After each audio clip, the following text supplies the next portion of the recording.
Nightcast. Stephen Lloyd Gilbreth brings you the current news from the world today and how it relates to Bible prophecy. Understanding the end-time events leading to the peaceful world tomorrow. Ladies and gentlemen, Stephen Lloyd Gilbreth.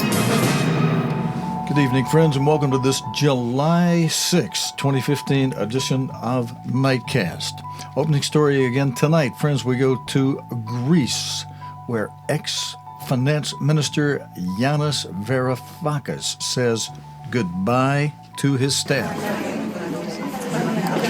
Yanis, are you proud of what you've achieved? The outspoken Greek finance minister Yanis Varoufakis resigned earlier today, and BBC Panorama gained access to his office as he said goodbye to staff. Eurozone finance ministers say they expect to hear new proposals from Greece after the country voted to reject the terms of a bailout. Euro or Bust will be shown in the UK on Panorama at 20:30 British Standard Time on BBC One. And that's today, or catch up on BBC iPlayer. And we have more video related to this story. This is the big news today. Chancellor Merkel of Germany has been holding talks in Paris with President Hollande, trying to work out how to solve Greece's debt crisis. There are signs of deepening divisions between some of the Eurozone countries on the correct approach. The Dutch Prime Minister says Greece must adopt wide-ranging reforms if it wants to remain in the Euro. Gavin Hewitt reports from Paris. Europe's two most powerful leaders met for dinner tonight, trying to fashion a response to Greek voters who had so firmly rejected more austerity. President Hollande believes that talks with the Greek government have to resume. The door is now open for discussions, and it's now up to the government of Alexis Tsipras to make proposals, serious and credible ones, so that this desire of the Greek people to remain in the Eurozone can be translated into reality. Angela Merkel has been cautious in her response, but she firmly placed responsibility for the next move on the shoulders of the Greek Prime Minister.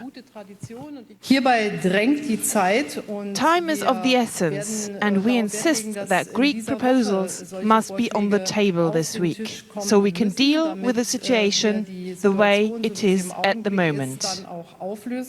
These were restrained comments. Back at home, Angela Merkel knows the mood is hardening. In political circles in Berlin, there is a widely held view that the Greek vote changed nothing. The message here was that there was currently no basis to enter into negotiations with Greece on a new aid programme. The problem that Berlin has with the Greek government is trust. It no longer believes that promises made about future reforms will necessarily be carried out. And without trust, Angela Merkel will struggle to sell any future bailout agreements to the German people. Dr. Norbert Rüttgen is an MP from Angela Merkel's party. You can't rescue a country against its will. And you can't give solidarity without the readiness to accept solidarity and to contribute own efforts. Dr. Rüttgen believes Greece can't just stay in the euro, but needs to explore adopting a parallel currency. Elsewhere in Europe, other leaders will take some convincing they can continue helping the Greeks. The Dutch Prime Minister, Mark Rutte, said it can't go on like this. Greece has to take difficult decisions to make its economy healthy. In these uncertain times, they just happen to be dismantling the sign of the euro outside the former headquarters of the European Central Bank. Angela Merkel left the Elysee Palace tonight, knowing how hard it will be to find a solution at tomorrow's summit to keep Greece and the euro together. Gavin Hewitt, BBC News, Paris. Well, that is very interesting that they just happen to be dismantling the euro, the euro sign outside that building. Well, friends, the next story, the ECB, the European Central Bank, has increased its pressure on Greek banks, placing new conditions on financial support. The Greek government has acknowledged that it now has until Wednesday night to agree to a new bailout deal with its international creditors. Greek banks are on the verge of collapse, and tomorrow there's to be an emergency summit of Eurozone leaders. The BBC's economic editor, Robert Peston, reports from Athens. The day after Greece's historic vote against the bailout offered by the rest of the Eurozone, Greeks queue to get their hands on the up to €60 they're allowed before all the cash runs out. I am worried about the future. I believe that we are on the right path. We are not fortune tellers, and we don't know what will happen. The pillar of any economy is a country's banks, who look after our savings and provide vital finance to businesses. But Greece's banks are crumbling. They are just days away from running out of cash, which is why they are desperate for their survival for emergency loans from this imposing organisation, the Bank of Greece. But the Bank of Greece is powerless to provide that emergency help without permission from the European Central Bank in Frankfurt. But tonight the ECB did the opposite of what Greek banks want. It told them they have to hand over more assets in return for the emergency loans they've already received. And that has the effect of bringing forward the fateful day when they totally run out of cash. Now, the Greek government hopes that the forced resignation of this man, Yanis Varoufakis, as finance minister, who got firmly up the noses of creditors, may improve the climate for rescue talks a bit. We choose our pickup address here at C11. Nikos Dandrakis is what Greece needs many more of, a high-tech entrepreneur who provides work via his smartphone app to 4,000 Athens taxi drivers. But like most Greek businesses, he's hurting. The banks are shut, so you can't get the money. We can't get our money, and this is the money we use to pay our employees. Taxi business has been decreased by 20-25% during this week. That's quite a view you get out there. As the Minister of the Economy knows too well, no company is immune to the depressing impact of the banking crisis. What's a particular concern to Greeks is that the absence of credit means stocks of imported food, raw materials and medicines are running dangerously low. It's correct, isn't it? There is literally 48 hours at most to keep Greece in the single currency. It's 48, or it might be a week or 10 days. It's up to the negotiation process to find out the solution. But this is the last moment. That's definite, because, as you know, at this point there is no program. Nice to see you, thank you. Cafe life may not look too grim, but it's deceptive. How has it felt since the banks closed? How difficult has it been? We're feeling terrible to stay in the lines, for hours. €60, it's nothing. It's not enough, to survive. It's been for sure very hard, because we are 4 people in the house to pay for medication, for food, and for our everyday needs. What a day for this man, Alexis Tsipras, Greece's Prime Minister, stronger than ever thanks to his referendum win. But facing his greatest ever test, 2 days to decide whether he can save Greece's banks without exiting the euro. Robert Peston, BBC News in Athens. And friends, our next reporter, Ross Atkins, he may repeat some of the things you've heard already, but he's going to add something to it as he explains the banking restrictions and the impact they're having on everyday life in Greece. Greek banks are under severe pressure, and it's causing people here a huge amount of concern. Here are 5 reasons why. Capital controls are still in place. That means each person can only withdraw €60 a day. But given that most banks only have €50 notes now, in reality, that's all you're going to get. There's no way of transferring money. The banks are effectively closed, so if you want to move your cash around for any reason, you can't. Next are the imports. If businesses don't have the cash to pay, then the products don't come in. And given how much Greece imports, that's a big deal.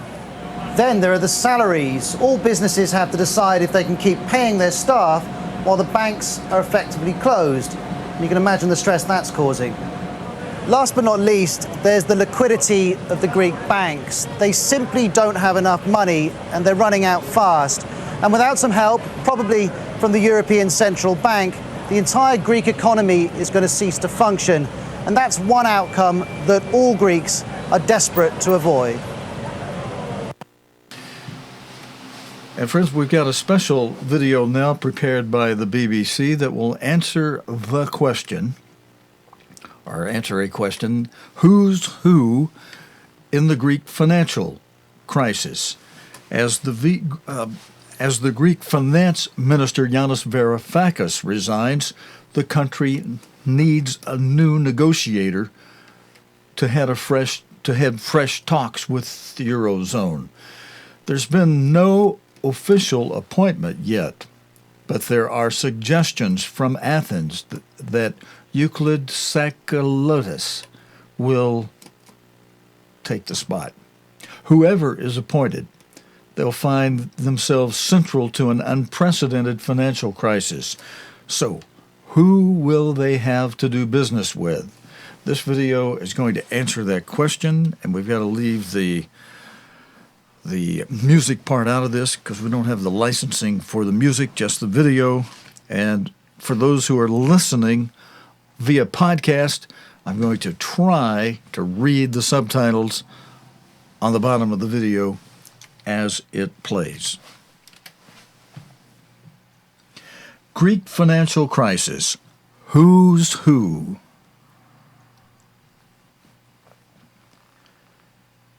Of course, many of you will recognize right there the Prime Minister, Alex Tsipras, the Greek Prime Minister. He's reluctant to accept more austerity. He wants Greece to stay in the euro and in the EU. Then, next on the screen is Jeroen Dijsselbloem, President of the Eurozone Finance Ministers Group. He says any new aid will have conditions attached. Then a face familiar to many on the screen now, Mario Draghi, President of the European Central Bank. He's insisting on more reforms before any new bailout for Greece.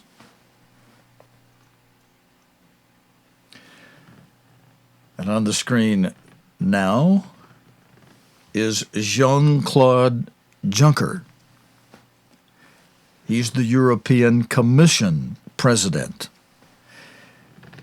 He is in permanent contact, quote unquote, with the Greek authorities. And then on the screen now is the head of the IMF, Christine Lagarde, Managing Director, International Monetary Fund, IMF. She's overseeing Greek failure to repay 16 billion euros on time. And then a face everybody's familiar with, Angela Merkel, Chancellor of Germany. She insists Greece must compromise before receiving any more help.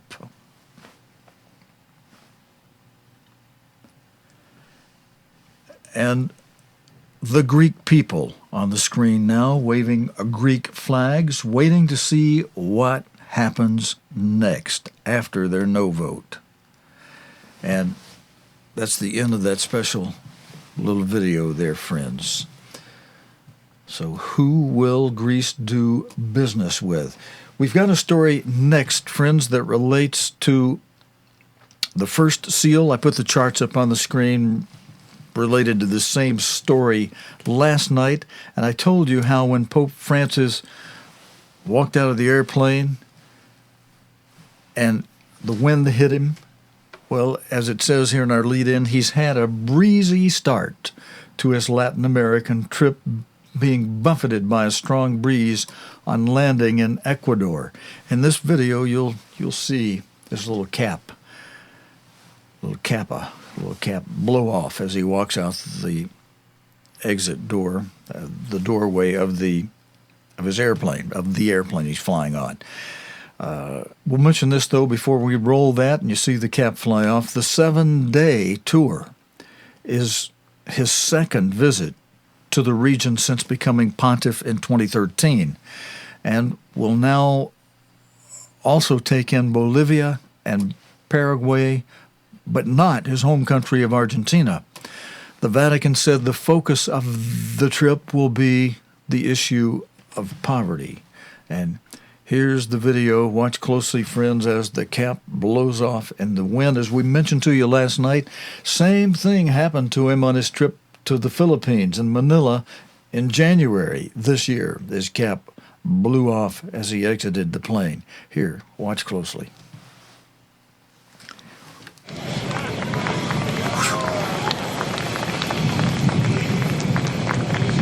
right. You saw it there yourself. Should we back that up and let you see that again? Yeah, let's do that. We're okay with our time tonight. We can crank that one again. All right, let's go tight, and we're going to roll it right as he comes out of the plane here. Let's go forward. Here he goes. Whoosh! And his cape in the face, too. Okay, again, friends, this is a 7-day tour, and it's his second visit to the region since becoming pontiff in 2013, and will also take in Bolivia and Paraguay, but again, not his home country of Argentina. The Vatican says the focus of this trip will be on the issue of poverty. So there he is, off with his breezy start to his Latin American trip, buffeted by a strong breeze on his landing in Ecuador. Dear friends, that's it for this Monday night edition of Nightcast. God willing, and the creek don't rise, we'll be back again tomorrow night, Monday night, with the day's current news related to the Bible and prophecy here on Nightcast. Until next time, your host, Stephen Lloyd Gilbreth, saying so long and good night, friends. Oh, and we're on the wrong bank, you guys, for our exit. All right. Let's get the Nightcast logo on the screen. And now I'll say so long until tomorrow night, friends. Thanks for joining me tonight. Again, your host, Stephen Lloyd Gilbreth, saying so long until next time. You have been watching Nightcast with Stephen Lloyd Gilbreth. Nightcast can be seen Sunday through Thursday nights here on COGTV.org. Tonight's program is also available anytime on demand in the COGTV.org video archive.